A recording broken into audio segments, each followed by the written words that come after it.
En este video vamos a hablar de la presidencia de Miguel Juárez Celman, pero antes de empezar quiero contextualizar la época en la que nos vamos a situar.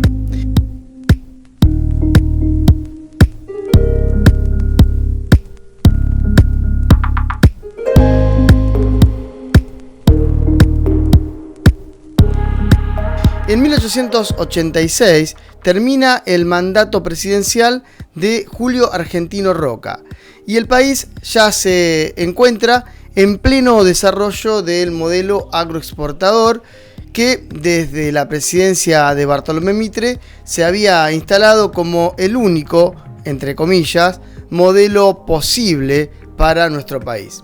Además, también nuestro país se encuentra endeudado con entidades extranjeras. Recordemos lo que había ocurrido con la guerra del Paraguay y la deuda que había tomado Mitre para hacer frente a esa guerra, entre otras cuestiones más por las cuales se había pedido préstamo y por las cuales la Argentina se encontraba endeudado principalmente con capitales ligados al Imperio Británico.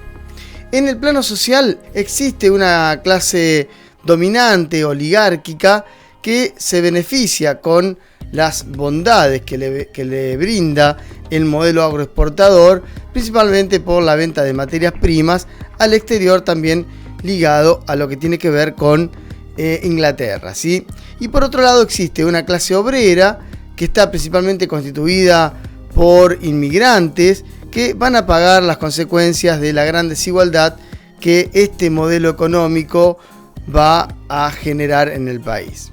Entonces, Juárez Celman va a gobernar a partir del año 1886, lo va a hacer durante 4 años.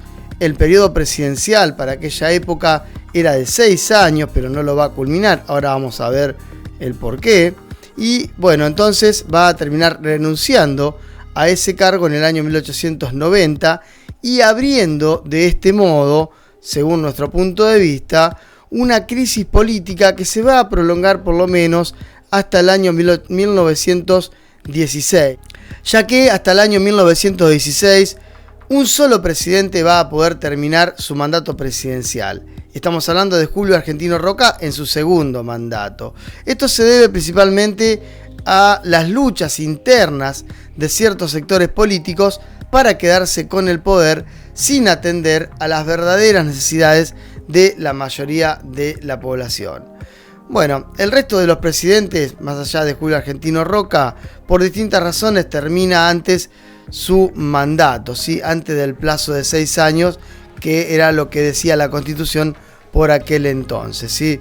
Y las sucesiones presidenciales que se dan se hacen con escasa participación popular, ya que no es una masiva participación la que se produce en las elecciones. Solamente podían votar algunos hombres que estaban ligados, por supuesto, a las estructuras de poder o económicas. Recién en 1916 se va a abrir el sufragio para todos los hombres mayores de 18 años. Todavía quedaban afuera las mujeres. Eso va a ser también entrado el siglo XX. Por todo esto decimos que estamos ante un periodo de una crisis política abierta en 1890 y que se extiende hasta 1916. Vamos a hablar ahora puntualmente de la presidencia de Miguel Juárez Celman. Como decíamos, gobierna entre 1886 y 1890. Después va a renunciar en ese año, en el 90, y va a ser reemplazado por Carlos Pellegrini, que era vicepresidente y se hace cargo de la presidencia. Celman llega a la presidencia impulsado, opuesto ahí podemos decir, por el presidente que estaba saliendo de ese cargo, que era Julio Argentino Roca, que además de esto era su cuñado, sí, era cuñado de Celman. Al poco tiempo de asumir, Celman va a declarar: no creo en el sufragio universal. Consultar al pueblo siempre es errar, pues este únicamente tiene opiniones turbias. Bueno, ahí lo tenés, a Celman dando una opinión sobre el pueblo de aquella época. Decía que no hacía falta consultarle nada y que había que poner a los presidentes, o sea, a él, de manera fraudulenta para gobernar el país. Además, Selman también asume la conducción del Partido Autonomista Nacional, el PAN, que era el partido que lo sostenía a él en el poder. Por eso al régimen de Juárez Selman se lo conoce como el unicato, ya que el presidente y sus socios políticos y económicos se quedan con todo el poder, tanto el poder político como el poder económico. De esta manera se van a mezclar en el gobierno empresarios que aprovechan para hacer negocios y se incorporan a la vida política algunos hombres muy acaudalados del país, algunos financistas, gestores, intermediarios de exportaciones que van a especular con compras, con ventas, con préstamos, con licitaciones hacia el Estado, haciendo enormes negocios a costa de los fondos estatales, sin, por supuesto, preocuparse por ejemplo, pagar impuestos o justamente hacer política para el beneficio de la población. Juárez Selman se define y actúa como un liberal y obviamente desde esa postura va a propiciar la privatización de todos los servicios públicos. Esto da lugar a grandes negocios nuevamente y generaliza la corrupción en la administración estatal. Es tal el afán de lucro, de ganar dinero que tiene el presidente y su grupo, que va dejando afuera de sus negocios a los clásicos beneficiarios del sistema político que ya tenía la Argentina, ¿sí?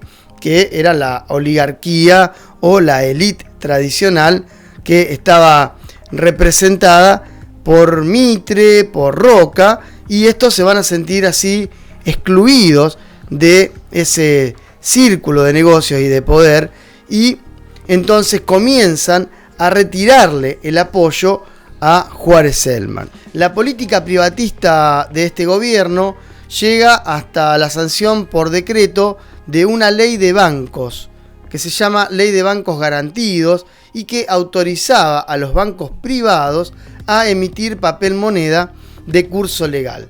Esto lo que va a hacer es va a incrementar descontroladamente la circulación monetaria y por supuesto va a agravar la inflación, perjudicando principalmente a los sectores trabajadores o populares.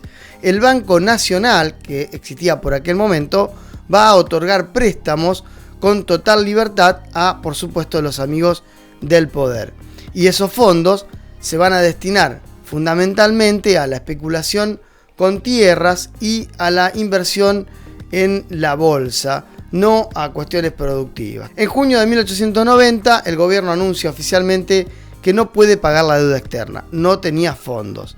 Esto lo que va a hacer es va a adelantar o precipitar una crisis, por un lado política, pero también económica. Los ahorristas que había en ese momento empiezan a retirar los fondos de los bancos porque avisoran que puede haber una quiebra, y en efecto esa quiebra se produce en una gran mayoría de los bancos y las acciones bursátiles caen estrepitosamente. A todo esto, y obviamente ante esta crisis económica, se generaliza la desocupación y se agrava notablemente la situación de los trabajadores. La precariedad laboral y las malas condiciones de trabajo que tienen los obreros de aquella época los empuja o los impulsa a agruparse para reclamar por mejoras. Primero, por supuesto, en mejoras salariales y después en otras reivindicaciones. Lo hacen en un primer momento en las mutuales, después en organizaciones obreras, se agrupan por gremios de distinta índole y también de distinta ideología, como por ejemplo socialistas, anarquistas o sindicalistas. Además, los obreros organizan huelgas, organizan protestas que se suman a las denuncias que permanentemente recibe el gobierno sobre corrupción y autoritarismo en su mandato. En medio de esta crisis, en el año 1889, surge la Unión Cívica de la Juventud, un partido que va a ser el comienzo de lo que algunos años después, o muy poco después en realidad, al año siguiente, se va a constituir como la Unión Cívica, y que después de la Revolución del Parque, que vamos a ver en otro video, va a quedar dividida en Unión Cívica Radical y Unión Cívica Nacional.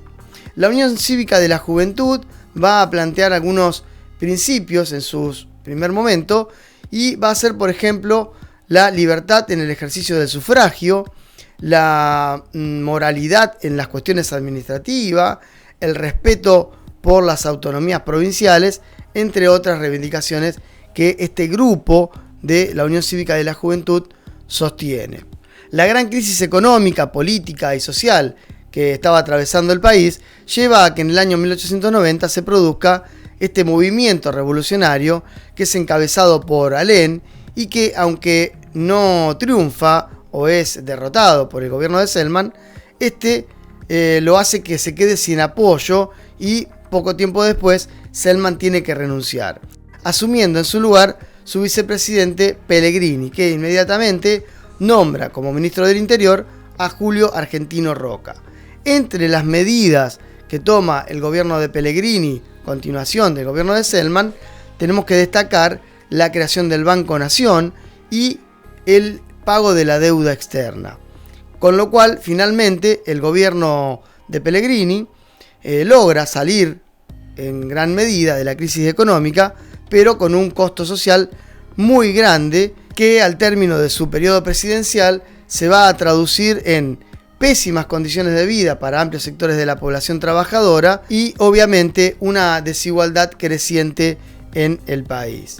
En 1891, y con motivo de definirse la fórmula presidencial que sucedería a Pellegrini, se va a producir un nuevo quiebre en la Unión Cívica y se termina imponiendo para las elecciones la fórmula integrada por Luis Empeña y José Evaristo Uriburu. Obviamente triunfa la fórmula propuesta en un clima de absoluto fraude electoral y persecución a los opositores, cuestiones que vamos a ver en futuros videos.